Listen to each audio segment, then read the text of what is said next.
ಇವತ್ತು ಅಂಬೇಡ್ಕರ್ ಅವರ ಆದರ್ಶ, ಅಂಬೇಡ್ಕರ್ ಅವರ ಜಯಂತಿ ಯಾಕೆ ಮಾಡಬೇಕು, ನಾವು ಯಾಕೆ ಅವರ ಆದರ್ಶಗಳು ಬೆಳೆಸ್ಕೊಳ್ಬೇಕು, ಅವ್ರು ತಗೊಂಡಂತ ಡಿಗ್ರಿಗಳು, 100 ಡಿಗ್ರಿಗಳು ಇವತ್ತು ಲಂಡನ್ ನಲ್ಲಿ ಇದ್ದು ಐಶ್ವರ್ಯವಾದ ಜೀವನ ಮಾಡಬಹುದಾಗಿತ್ತು. ಅವರಿಗೆ 6 ಉನ್ನತ ಕೆಲಸಗಳು ಕೊಟ್ಟಿದ್ರು ಲಂಡನ್ ಅಲ್ಲಿ.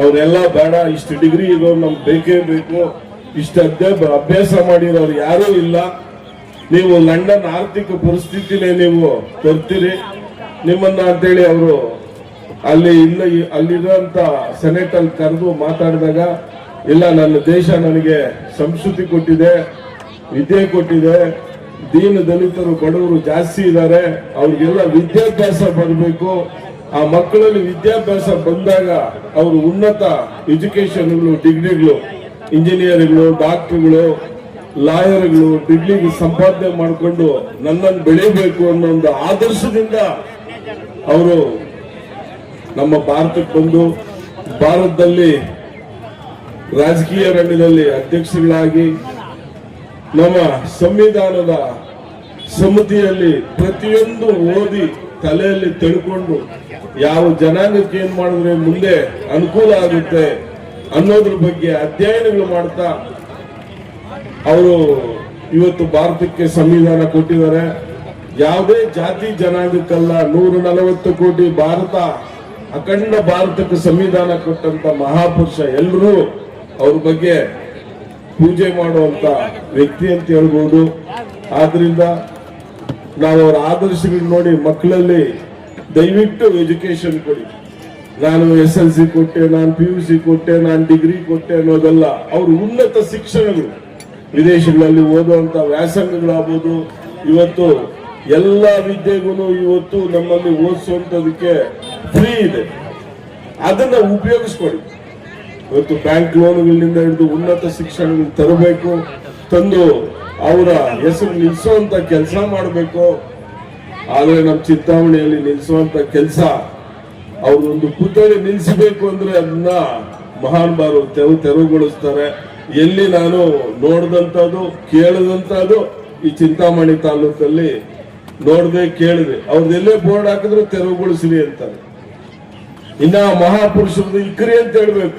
ಇಲ್ಲಿ ನನ್ನ ಮನೆ ಮುಂದೆ ಎಲ್ಲೇ ನೋಡ್ತೀನಿ ಕಾಲೋನಿಗಳೆಲ್ಲ ಇಕ್ಕೋದು, ನಡಿ ಸರ್ಕಲ್ಗಳಲ್ಲಿ ಎಲ್ಲಿದ್ದಾರೆ ಅವರು ಅವ್ರ ಆದರ್ಶ ಬೆಳೆಸ್ಕೊಳ್ಳಿ ಅಂತ ಅವರ ಪುತ್ಥಳಿಗಳನ್ನ ಇಕ್ಕೋದು.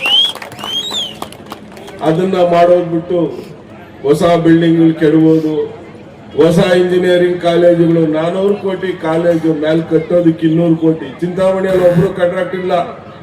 ಚಿಂತಾಮಣಿಯಲ್ಲಿರೋರು ಒಂದು ಕಾಂಟ್ರಾಕ್ಟ್ 5 ಲಕ್ಷ 10 ಲಕ್ಷ ಮಾಡೋದಕ್ಕೂ ಇಲ್ಲ. ಪ್ಯಾಕೇಜ್ 300 ಕೋಟಿ 400 ಕೋಟಿ ಪ್ಯಾಕೇಜ್. ಇದು ನನ್ನ ಹೈದರಾಬಾದ್ ಸೊಸೈಟಿ ಕಂಪನಿ. ಯಾರು ಸೇರ್ತಾರೋ ಯಾರಿಗೂ ಗೊತ್ತಾಗಲ್ಲ. ಹೊಸ ಬಿಲ್ಡಿಂಗ್ ಹೇಳ್ದ ಕೃಷ್ಣಾರೆಡ್ಡಿಯವರು 20 ವರ್ಷದ ಬಿಲ್ಡಿಂಗ್ ಹೊಡೆದಾಕೋದೆ, 16 ವರ್ಷದ ಬಿಲ್ಡಿಂಗ್ ಹೊಡೆದಾಕೋದು. ಇವಾಗ ಎಸ್ಟಿಮೇಟ್ ಇವಾಗ 40 ಕೋಟಿ 50 ಕೋಟಿ 100 ಕೋಟಿ ನಮ್ದೇ ಅಲ್ಲ. ಯಾಕೆ ಅವ್ರಿಗೆ ಕೊಟ್ಟು 40% ಕಮಿಷನ್ ಕೊಡ್ಬೇಕು? ಒಂದ್ 30% ಕಮ್ಮಿ, 30-40% ಕೆಲಸ ಮಾಡ್ಸೋಣ, ಮಿಕ್ಕಿದೆಲ್ಲ ನಮ್ದೇ ಅಲ್ಲ. ನಾವ್ ಯಾರು ಕೊಡಂಗಿಲ್ಲ ಕಮಿಷನ್ ಏನಿಲ್ಲ. ಇವಾಗ ಕೆಲಸ ನಾವ್ ಮಾಡೋದು, ಇವ್ರಿಗೆ ಕೊಟ್ಟೆ ಅವ್ರಿಗೆ ಕೊಟ್ಟೆ, ಕೆಲಸ ಮಾಡೋ ಅಂದ್ರೆ ಅವ್ರಿಗೆ ಕೊಟ್ಟರೆ ಇವ್ರಿಗೆ ಕೊಟ್ಟೆ, ಇವ್ರಿಗೆ ಕೊಟ್ಟರೆ ಅವ್ರಿಗೆ ಕೊಟ್ಟೆ, ಇವ್ರು ಕೊಡೋದು 10%. ಹಂಗೆ ಇವತ್ತಿನ ಪರಿಸ್ಥಿತಿ ನಡೀತಾ ಐತೆ. ಅವ್ರ ಹತ್ರ ಒಂದು ಬುಕ್ ಇದೆ. ಬುಕ್ ರಿಲೀಸ್ ಮಾಡಿದ್ರೆ ಚಿಂತಾಮಣಿ ಜಾತಕ ಅನ್ನೋದು, ಇವ್ರ ಕುಟುಂಬದ ಜಾತಕ ಅನ್ನೋದು ಒಂದು ಬುಕ್ ಬರೀಬಹುದು. ನಾನು ಬೆಳಗ್ಗೆ ಹೇಳಿದೆ, ಎಷ್ಟು ಬರೆದ್ರು ಆಗಲ್ಲ. ಒಂದು ಬುಕ್ ಹಾಕ್ಸ್ಬಿಟ್ಟು ಫೋಟೋಗಳು ಇಡಿಸ್ಬಿಟ್ಟು ಆ ಬುಕ್ ಬರೆದ್ಬಿಟ್ಟು ಜನ ಎಷ್ಟು ಬಡವರಾಗಿದ್ರು, ಎಷ್ಟು ಶ್ರೀಮಂತರಾಗಿದ್ದಾರೆ, ಇನ್ನ ಮುಂದೆ ಶ್ರೀಮಂತರಾಗೋದು ಜಾಸ್ತಿ ಇದೆ ಅನ್ನೋದ್ರ ಬಗ್ಗೆ ಮಾತಾಡ್ಬೋದು. ಜನರಲ್ಲಿ ಅವ್ರಿಗೂ ದೇವ್ರು ಒಳ್ಳೇದ್ ಮಾಡ್ಲಿ.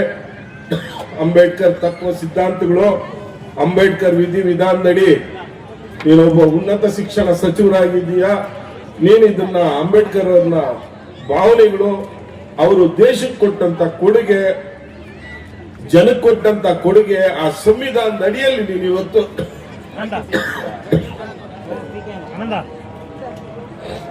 ಅಡಿಯಲ್ಲಿ ಇವತ್ತು ನೀನು ಮಿನಿಸ್ಟರ್ ಆಗಿರೋದು. ಅದನ್ನ ತಿಳ್ಕೊಬೇಕು. ಬಾಬಾ ಸಾಹೇಬ್ರು ಪಟ್ಟಂತ ಕಷ್ಟ, ಅವ್ರ ತಂದೆ ತಾಯಿ ಊಟಕ್ಕೆ ಇಳ್ದಿದ್ರು ಇವ್ರನ್ನ ಎತ್ತಿನ ಗಾಡಿಯಲ್ಲಿ ಮಗನ್ನ ತಗೊಂಡ್ಬಂದು ಓದಿಸಿದಂತದ್ದು, ಆ ಮಗ ತಂದೆ ತಾಯಿಗೆ ಊರು ಕೊಟ್ಟಂತ ಗೌರವ, ಅದನ್ನ ತಾವು ಮನೆಗಳಲ್ಲಿ ಬರೀ ಅಂಬೇಡ್ಕರ್ ಫೋಟೋ ಹಾಕ್ಬಿಟ್ರೆ ಸಾಲದು. ಅವ್ರ ಜೀವನ ಚರಿತ್ರೆ ಒಂದು ಬುಕ್ಗಳು ಇಂಥ ಫಂಕ್ಷನ್ ನಲ್ಲಿ ಬುಕ್ ಸ್ಟಾಲ್ ಹಾಕ್ಬೇಕು ಅಂಬೇಡ್ಕರ್ ಅವ್ರದ್ದು. ದಯವಿಟ್ಟು ಎಲ್ಲೇ ಆದ್ರೂ ನೆಕ್ಸ್ಟ್ ಫಂಕ್ಷನ್ ಗಳಿದ್ರು ಊರಲ್ಲಿ ಅವ್ರ ಬುಕ್, ಅವ್ರ ಆದರ್ಶ.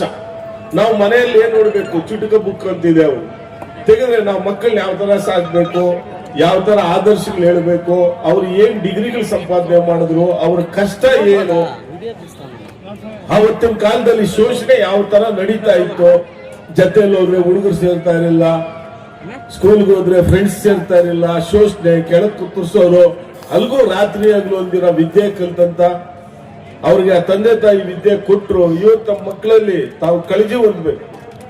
ಇವತ್ತು ಏನ್ ಓದ್ತಾ ಇದೀಯಾ, ಏನ್ ಮಾಡ್ತಾ ಇದೀಯಾ, ಅವ್ರಿಗೆ ನಾನು ಒಡೆದು ಬುದ್ಧಿ ಹೇಳಿದ್ರೆ ಆಗಲ್ಲ.